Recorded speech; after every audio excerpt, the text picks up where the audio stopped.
This was the semifinal match from Helsinki Longsword Open 2024 between world number one Antonio Britsky of Poland and Ville Välimäki of Finland. Both stand in a right foot forward stance with their point forward, and this was just an awesome exchange. It's a long back and forth parry volley, and the fact that this kind of thing happens at the highest level is a testament to how great and versatile our sport is. So I'll break it down each step of the way, but first I want to just talk about the initial approach. So you can see on the approach, Anthony has already pushed Ville back to the edge of the ring. And what this means is that Ville doesn't have the option of stepping back. So he has to either defend in place or attack. And the option that is much tactically better for Antony is if he stands in place and defends, because if you can't step back while you're defending, then you lose a bunch of leeway that you get from stepping back. So stepping back is a huge advantage in defense. So in order to force this, Antony steps in and threatens both sides by kind of moves his sword back and forth, like, okay, I'm going to attack you, but you're not going to know what side I'm coming. So that makes it harder for Ville to attack because he knows that Antony is about to attack, but he doesn't know which side he's coming. So it still gives you're letting him know when you're coming, but not where. Um, so when he finally does launch his attack, he throws it to his left side.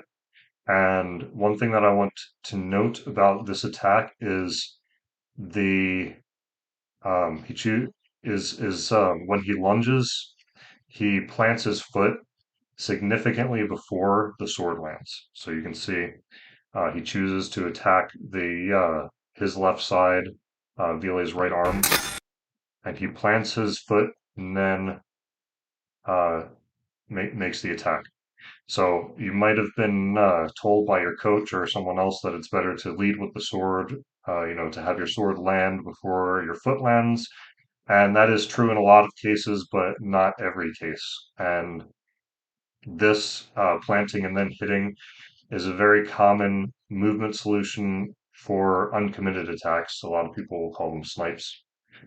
Um, and the reason that it happens is because when you plant your foot first, by the time your sword lands, you're already kind of pushing backwards. You're already kind of making your escape by the time the sword lands.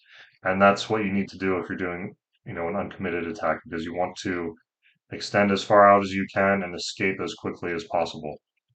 So we can see as soon as the hit lands, Antony's already pushing backwards and trying to get away.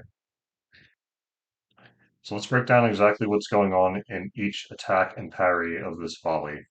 So the first one we already talked about, Antony comes in with his non-committed attack to the right arm, and Ville picks it up with a left side parry. He picks it up with the long edge of his sword, and it kind of slides down and hits his cross and goes off.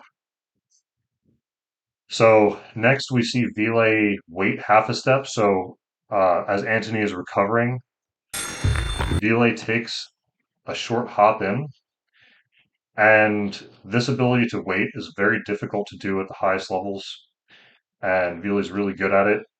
And a lot of times this will give you the ability to attack where your opponent's not defending or catch somebody off guard who's not ready for it. But obviously, since Antony is extremely good, he's the world number one, it doesn't work as well against him, but it's just something very good to note. So Ville comes in and he also attacks the left side. And you can see Antony defends with his long edge. He picks it up mostly on the cross, but he's getting the long edge out there and picking it up here.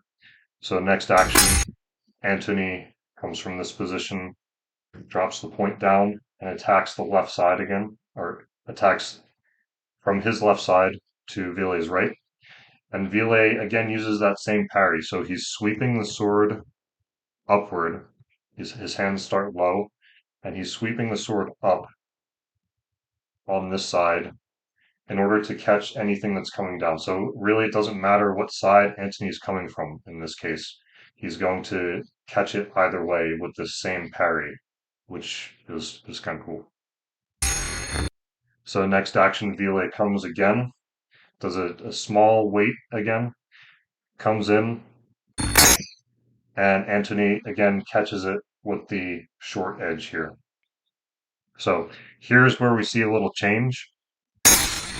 Instead of coming again, instead of dropping the point into that attack to the right side again, he flips around and attacks the left side from his right side. So Vile again does that same parry, and as I was talking about before, it doesn't matter which side it's coming from when you do this parry because he's sweeping up, catching everything. And this time, the only difference is instead of the sword sliding down and catching on the cross, it just impacts directly and gets a clean block. So this is where so that attack is where the exchange diverges from what it was before. So now since since Antony's hands were over here, he was doing the right side. Um, he's not going to come back and do this long edge block again. He's just going to drop the point because that's a shorter distance. It's faster for him to do. So he's going to drop the point and do a hanging style parry here.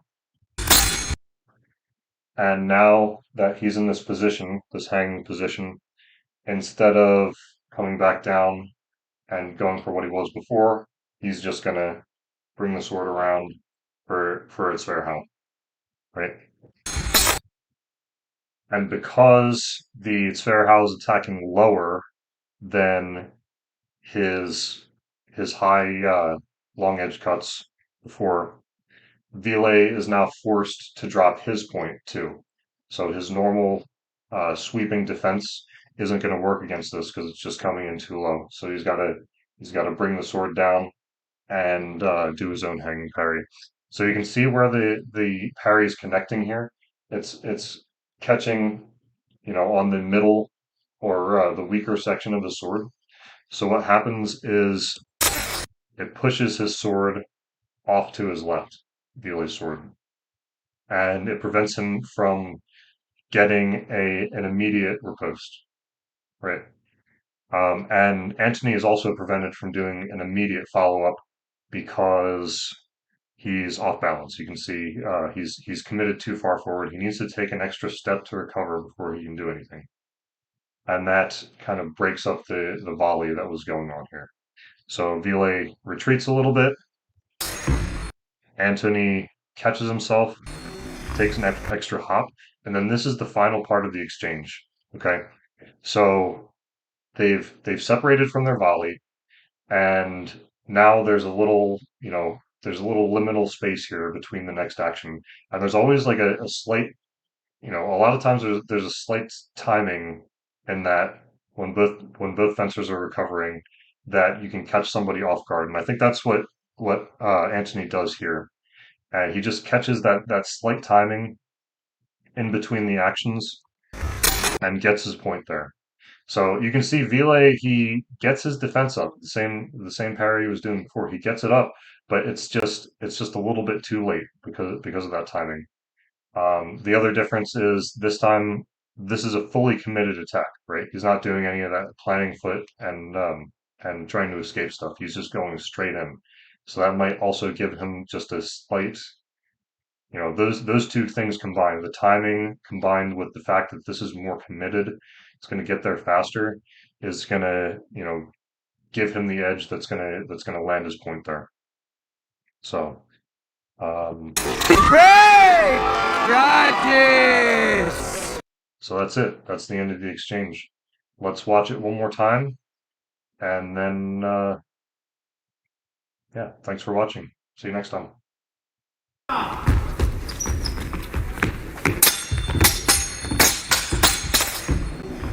Great judges!